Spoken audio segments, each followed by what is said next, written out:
What if I told you that the most secure vault on the planet, a place protected by 10 layers of state-of-the-art security, was broken into without a single alarm being triggered? This isn't the plot of a Hollywood blockbuster. This is the story of a crime so audacious, so brilliantly executed, that even the police who investigated it called it the heist of the century. In the heart of Antwerp, Belgium, lies a district that handles over 80% of the world's uncut diamonds. And at the center of that district stood the Antwerp World Diamond Center. This wasn't just a building, it was a fortress. Its underground vault was considered the most secure in the world, a veritable dragon's hoard for precious gems. The security read like a checklist from a spy movie. The vault was protected by a door 3 tons of steel thick, fortified with a lock that had 100 million possible combinations. To even reach the door, you had to pass through a locked gateway, manned by professional guards. The vault itself was armed with Doppler radar, infrared heat detectors, a seismic sensor to detect the slightest vibration, and a magnetic field that would trigger an alarm if the door was opened without authorization. It was, by all accounts, impenetrable. But to one man, the word impenetrable was just an invitation. His name was Leonardo Notarbartolo. He wasn't your typical smash-and-grab thug. He was a charming, well-dressed Italian jeweler who saw theft as a high art. For over 3 years, he meticulously laid the groundwork for his masterpiece. He rented an office inside the Diamond Center itself for about $700 a month, posing as a legitimate diamond merchant. This wasn't just a cover, it was his research lab. Day after day, he played the part, making small talk, observing guard patterns, and, most importantly, gathering intelligence. He carried a pen that was secretly a camera, photographing every inch of the building, the corridors, and the security systems.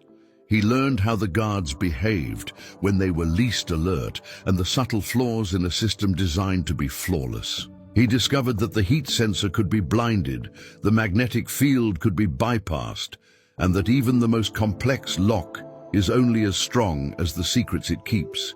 He knew he couldn't do it alone. He assembled a small elite crew known as the School of Turin, a team of specialists at the top of their illicit professions. There was the man they called the Genius, an electronics and alarm expert, the Monster, a master locksmith and heavy lifter, and the King of Keys, who could reportedly duplicate any key from just a glance. Together, they were about to attempt the impossible. The plan was a symphony of low-tech solutions to high-tech problems. Each layer of security was peeled back, not with explosions or brute force, but with cleverness and patience. First, the infrared heat detector.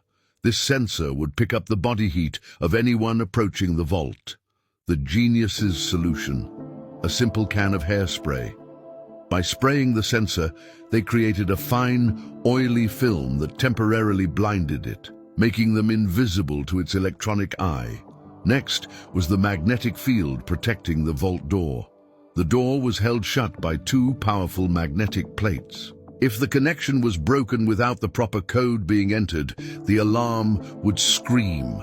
The team's solution was a custom-made 2-part aluminum shield. They approached the door, carefully slid the shield over the magnetic plates, and then screwed the 2 halves together. The aluminum blocked the magnetic field, allowing them to swing the plates open without breaking the circuit. The alarm remained silent. The final and most legendary obstacle was the lock itself. How do you crack a lock with 100 million combinations?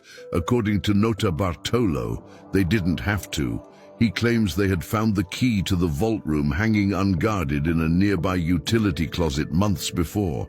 Even more shockingly, he claimed to have filmed the vault manager opening the lock, discovering that the combination was never changed from the manufacturer's default. With the combination in hand, all that was left was to turn the dial. They drilled through the lock and used a custom-built tool to manipulate the internal tumblers. On the night of February 15th, 2003, under the cover of a local tennis tournament that had the city distracted, Notarbartolo and his team slipped into the silent building. They disabled the light sensors with black tape and physically broke the seismic sensor with a hammer and crowbar. The impenetrable vault was open. For hours, they worked undisturbed, breaking into 123 of the 160 safe deposit boxes. They weren't greedy. They were selective cherry-picking boxes filled with diamonds, gold, cash, and jewels. By the time the sun rose, they had walked out with a haul estimated to be worth over $100 million. They had achieved the perfect crime. The getaway was as clean as the entry.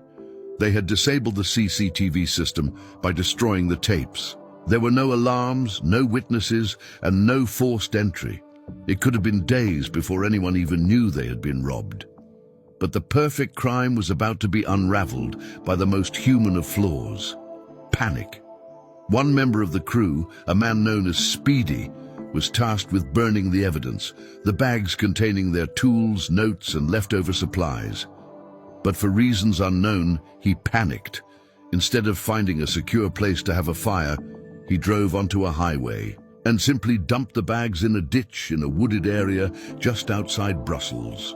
A few days later, a local landowner, annoyed by the illegal dumping, went to investigate the trash.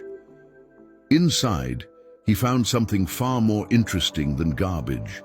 He found empty diamond pouches, half-eaten sandwiches, videotapes from the Diamond Center's security system, and an invoice from a local electronics store.